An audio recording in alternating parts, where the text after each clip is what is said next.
Welcome students. Welcome in our new video.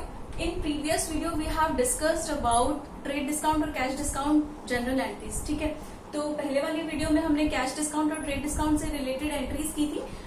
But today we are going to read about GST. ठीक है, तो आपकी book में class 11th की जो अकाउंट्स की बुक है उसमें GST के बेस्ड क्वेश्चन है. ठीक है, तो क्वेश्चन करने से पहले हम ये जान लेते हैं कि ये जो GST जो होता है वो बेसिकली क्या होता है. ठीक है, आपको पता है हमारे देश में हम लोगों को टैक्स पे करना पड़ता है. ठीक है, कोई भी इंसान हो चाहे कोई भी पर्सन हो वो क्या करता है, टैक्स पे करता है. ठीक है, गवर्नमेंट को उसको टैक्स देना होता है. अब ये जो टैक्स होता है बेसिकली ये दो तरह से होता है. एक होता है डायरेक्ट टैक्स और एक होता है इनडायरेक्ट टैक्स.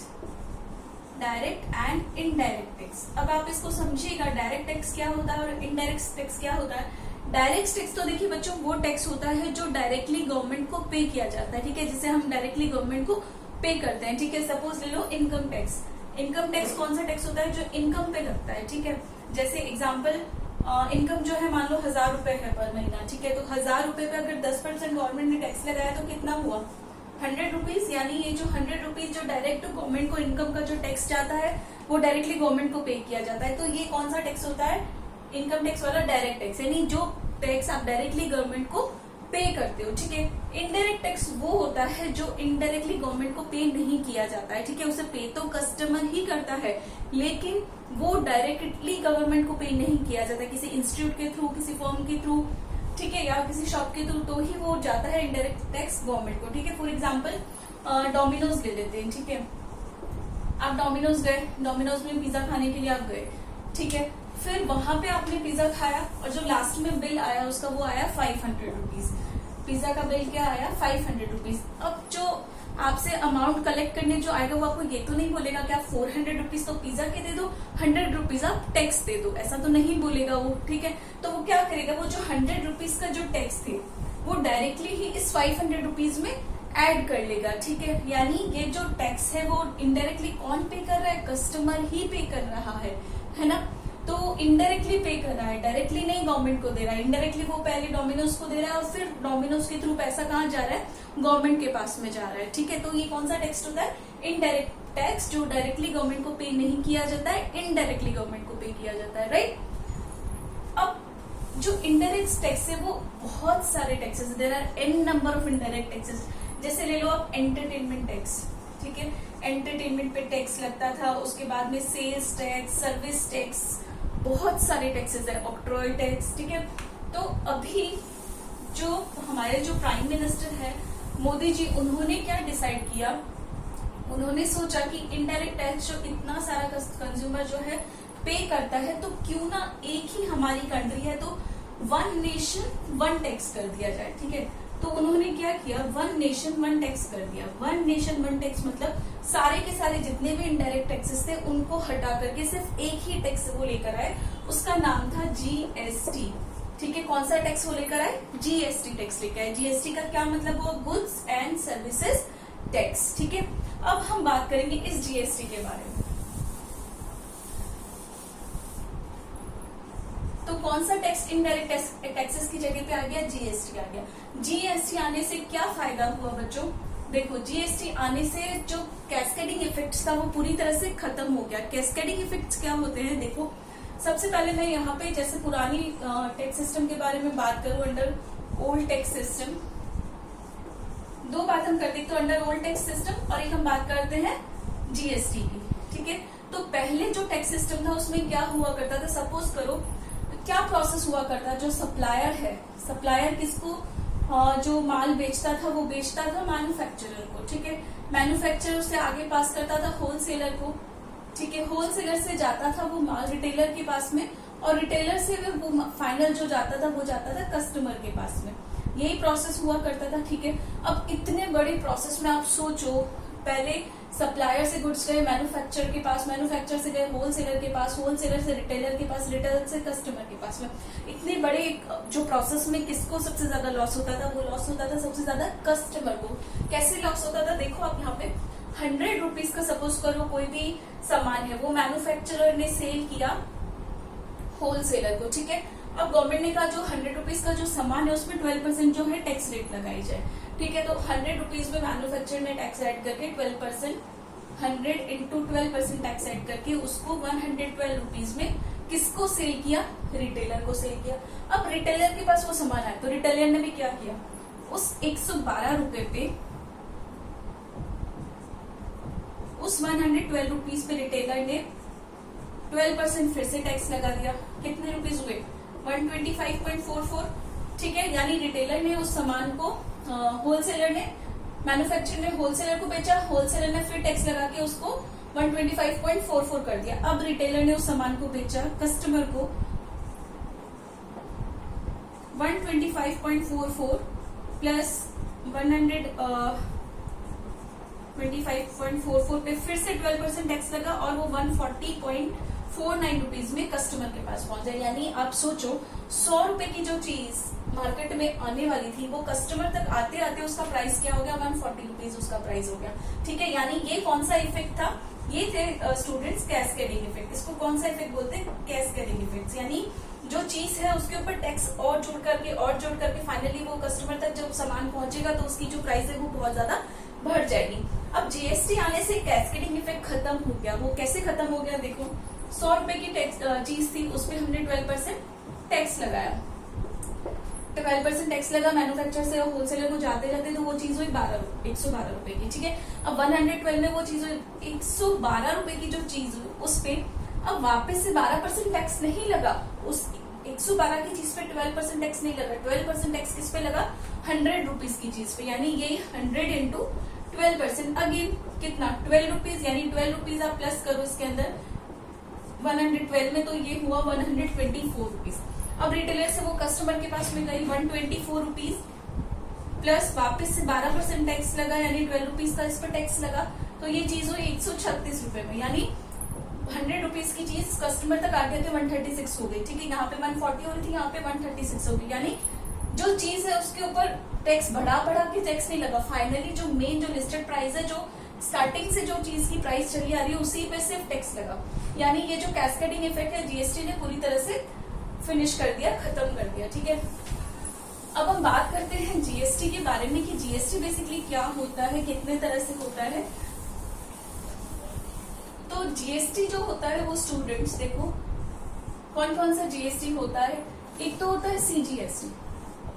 सीजीएसटी मतलब central goods and services tax, यानी जो टैक्स का जो पैसा है वो किसके पास में जाता है, सेंट्रल गवर्नमेंट के पास में, ठीक है। सेकेंड होता है एसजीएसटी और इसको हम यूजीएसटी भी बोल सकते हैं। यूजीएसटी मतलब, एसजीएसटी मतलब state government state goods and services tax and UGST मतलब union territory goods and services tax, ठीक है। उसके बाद में लास्ट में होता है आईजीएसटी।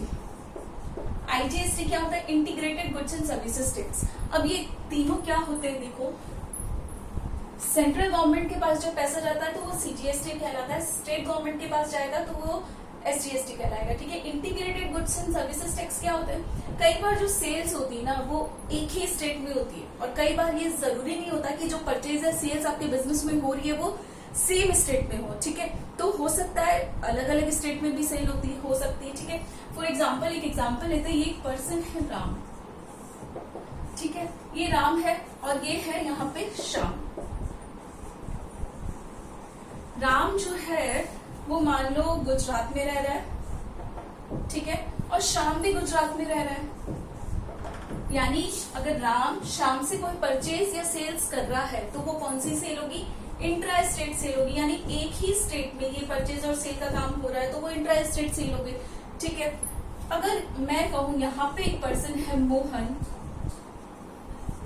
और ये जो है वो दिल्ली में रहने वाला है, तो गुजरात से ट्रांजैक्शन यहाँ पे हो रहा है दिल्ली के बीच में, यानी ये सेल तो इंटर स्टेट सेल नहीं रही, ये कौन सी स्टेट सेल होगी, ये इंटर स्टेट सेल होगी, ठीक है।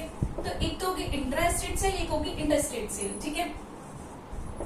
तो जब भी हम एक ही स्टेट के बारे में बात करेंगे, कुछ भी ट्रांजैक्शन जो एक ही स्टेट के अंदर हो रहा है तो उस ट्रांजैक्शन में कौन सा टैक्स हम पे किया जाएगा, सीजीएसटी और एसजीएसटी, ठीक है। सेंट्रल गवर्नमेंट वाला और स्टेट गवर्नमेंट वाला दोनों टैक्स उसमें पे किए जाएंगे, ठीक है। और जब हम बात करेंगे दूसरे स्टेट के बारे में, ठीक है, तो इंटर स्टेट सेल के बारे में जब भी बात करेंगे तो कौन सा टैक्स पे किया जाएगा, IGST वाला टैक्स पे किया जाएगा। अब देखो टैक्स की जो रेट है बेसिकली वो कैसे डिसाइड की जाएगी। सपोज करो 10% गवर्नमेंट ने टैक्स निकाला है कि जीएसटी की जो रेट है वो 10% है। अब सेंट्रल गवर्नमेंट और स्टेट गवर्नमेंट दोनों ने ये डिसाइड किया कि अब इस 10% में से सेंट्रल गवर्नमेंट कितना पैसा रखे और स्टेट गवर्नमेंट कितना पैसा रखा। अगेन कंफ्यूजन स्टार्ट हो गई। तो इन दोनों ने क्या किया, इस जो टैक्स की रेट है उसको हाफ हाफ डिवाइड कर लिया, यानी 5% तो कस्टमर को या बिजनेसमैन को सीजीएसटी का देना पड़ेगा और जो बाकी का 5% है वो एसजीएसटी के लिए पे करना पड़ेगा। ठीक है। और जब भी हम बात करेंगे आईजीएसटी के बारे में यानी इंटरस्टेट सेल के बारे में, तो इनको पूरा का पूरा 10% पे करना पड़ेगा। होप आपको ये समझ में आ रहा है। ठीक है, मैं एक बार फिर से बता देती हूँ। जब भी इंट्रा स्टेट सेल के बारे में बात हो रही होती है तो जो टैक्स पे किया जाता है जीएसटी का वो सेंट्रल गवर्नमेंट को भी किया जाएगा और वो स्टेट गवर्नमेंट को भी किया जाएगा। ठीक है। और जब भी इंटर स्टेट सेल के बारे में बात कर रही होती है तो 10% जो टैक्स का अमाउंट है वो आईजीएसटी में यानी जो एक ही जगह पे किया जाएगा और पूरा का पूरा 10% पे किया जाएगा। ठीक है, इतना आया सबको समझ में। अब हम क्वेश्चन लेते हैं। जैसे फिर गवर्नमेंट ने ये भी फैसिलिटी दी है स्टूडेंट्स जो, अच्छा ठीक है चलो अब एक और बारे में एक और इम्पोर्टेंट बात हम करने वाले हैं जीएसटी के बारे में। अब जीएसटी जो होता है उसमें क्या क्या काम होता है। एक तो परचेज का काम होता है, बिजनेस में यही काम होंगे, परचेज होगा, सेल होगा, क्रेडिट होगा। ठीक है, जो भी है।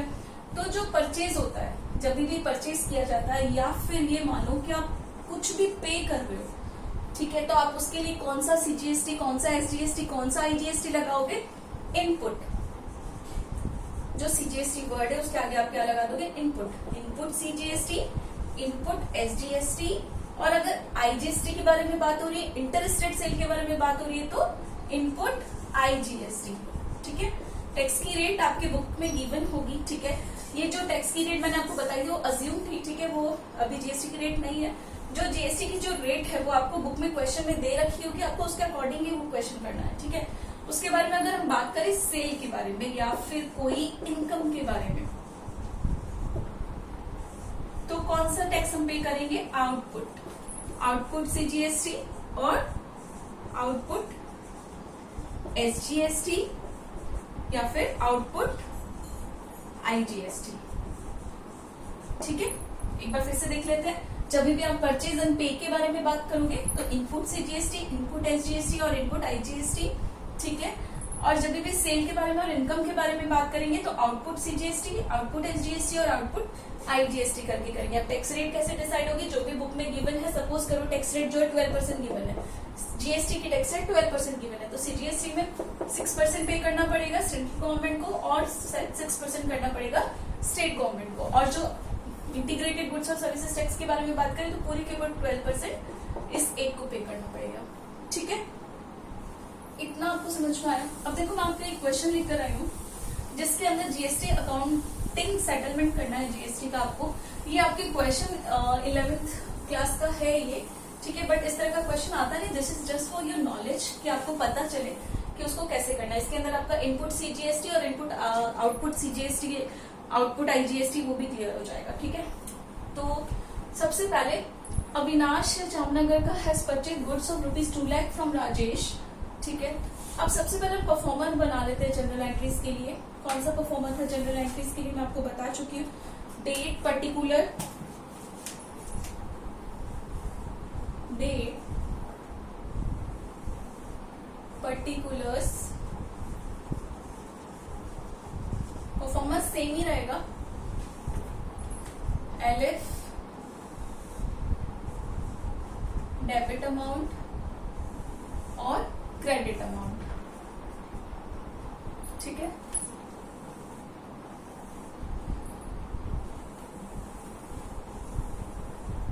अब देखिए आप स्टूडेंट्स, अगर डेट अवेलेबल है तो आप डेट लिख सकते हैं। मैंने यहाँ पे डेट नहीं लिखी क्वेश्चन में, तो मैं नंबरिंग डाल रही हूँ। ठीक है, तो सबसे पहले बोल रहा है अविनाश ऑफ जामनगर। अब देखो एक पर्सन है अविनाश। अविनाश कहाँ से है, बेसिकली जामनगर। जामनगर गुजरात में ही एक स्टेट है। ठीक है, तो अविनाश जो है जामनगर का है और जिससे ही डील कर रहा है वो राजेश। और राजेश कहाँ से है, राजेश है राजकोट से। यानी बेसिकली देखा जाए तो दोनों के दोनों कौन सी स्टेट से बिलोंग करते हैं, गुजरात स्टेट से। ठीक है, जामनगर एक सिटी है गुजरात में, राजकोट भी एक सिटी। तो कौन सी सेल हो रही है, इंट्रा स्टेट परचेज हो रहा है, सॉरी परचेज हो रहा है तो इंट्रा स्टेट परचेज हो रहा है। ठीक है, अविनाश ने क्या किया है, has purchase goods of ₹2 lakh from Rajesh of Rajkot and payment is made by cheque, और उसका जो पेमेंट है वो किसके थ्रू किया गया है, चेक के थ्रू किया।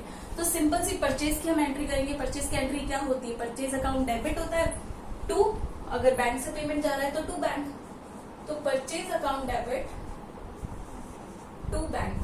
अब देखो मैंने यहाँ पे कुछ स्पेस छोड़ रही हूँ, ये मैंने स्पेस क्यों छोड़ा है स्टूडेंट्स, क्योंकि हमें पता है कि क्वेश्चन किससे रिलेटेड है, जीएसटी से रिलेटेड, यानी अगर हम परचेज करेंगे तो हमें पे करना पड़ेगा टैक्स, अगर सेल करेंगे तो हमें रिसीव होगा, राइट। तो जो 2 लाख रुपीज का जो ट्रांजेक्शन हुआ है परचेज का, उसमें हमें टैक्स भी पे करना पड़ेगा। और कौन सा टैक्स पे करना पड़ेगा, सीजीएसटी, एसजीएसटी या आईजीएसटी, वेरी गुड, कौन सा करना पड़ेगा, सीजीएसटी और एसजीएसटी करना पड़ेगा। क्यों करना पड़ेगा, इसका रीजन भी मैंने आपको बताया, क्योंकि ये जो ट्रांजेक्शन हो रहा है वो इंट्रा स्टेट सेल हो रही है, यानी एक ही स्टेट में ये सेल हो रही है, सॉरी परचेज हो रहा है, ठीक है। तो मैं क्या लिखूंगी, जैसे ही परचेज करते पे करते तो कौन सा टैक्स लिखती हूँ मैं, सीजीएसटी तो मैं लिखूंगी, एसजीएसटी भी मैं लिखूंगी, लेकिन कौन सा, इनपुट या आउटपुट, इनपुट। तो इनपुट सीजीएसटी को भी मुझे डेबिट करना पड़ेगा और इनपुट एसजीएसटी को भी मुझे डेबिट करना पड़ेगा, ठीक है, डेबिट डेबिट, ठीक है। अब कितने रुपए से करूंगी, 2 लाख रुपीज की परचेज हुई है, तो 2 लाख रुपीज में परचेज में लिख देती हूँ।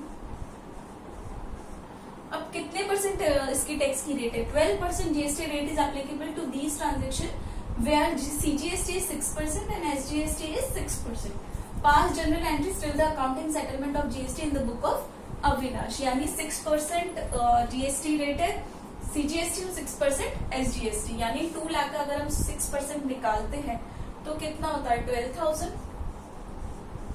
तो 12,000 ही सीजीएसटी हो जाएगा, 12,000 ही क्या हो जाएगा, एसजीएसटी हो जाएगा। अब टोटल जो अमाउंट होगा वो हो जाएगा 2,24,000, यानी 2 लाख की परचेज आपको टैक्स इंक्लूड करके कितने में पड़ी है, 2,24,000 में पड़ी, ठीक है। टू बैंक, बैंक क्यों लिखा है, क्योंकि बैंक से पैसा जा रहा है, बैंक से पैसा कितना जाएगा, 2,24,000, ठीक है। ये तो हुई एक एंट्री।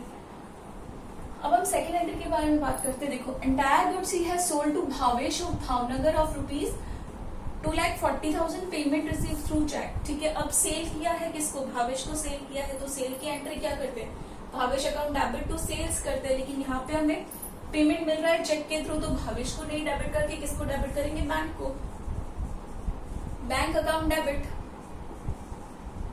टू सेल्स, यही एंट्री करेंगे। अब देखो सेल हो रही है तो टैक्स भी अपने को मिलेगा, तो किस पे मिलेगा, टू आउटपुट सीजीएसटी में लिख दो इसको, to output CGST and to output SGST. CGST और एसजीएसटी क्यों लिखा है, क्योंकि अगेन ये भावनगर से भावेश बिलोंग करता है, भावनगर गुजरात की सिटी है, ठीक है। तो सारे की सारी जो सेल हो रही है वो भी इंट्रा स्टेट सेल हो रही है, तो मैंने सीजीएसटी और एसजीएसटी लिख दिया, ठीक है। अब देखो सेल कितने की, 2,40,000 की, 2,40,000 की, 2,40,000 पे 6% अगेन टैक्स है, और अगेन सीजीएसटी है 6% एसजीएसटी, तो 14,400 सीजीएसटी हो जाएगा, 14,400 एसजीएसटी हो जाएगा, यानी बैंक में टोटल कितना पैसा आएगा, 2,68,800 रुपीज अमाउंट जो है वो बैंक में आ जाएगा, ठीक है। उसके बारे में हम बात करते हैं। अब ये तो हुआ एक ट्रांजेक्शन के बारे में बात, ठीक है। दोनों ट्रांजेक्शन जो है फिनिश हो गई। लास्ट में इसने एक लाइन दे रखी है, क्या लाइन दे रखी है, 12 इसको pass journal entries till the accounting settlement of GST in the book of Avinash, यानी तब तक आपको ये अकाउंटिंग जो एंट्री से करनी है तब तक जीएसटी सेटल नहीं हो जाती। अब जीएसटी सेटल कैसे करते हैं स्टूडेंट्स, देखो गवर्नमेंट ने हमें क्या फैसिलिटीज दी है, जो आपका इनपुट सीजीएसटी है उसको आप आउटपुट सीजीएसटी के साथ सेट ऑफ करवा सकते हो, एडजस्ट करवा सकते हो।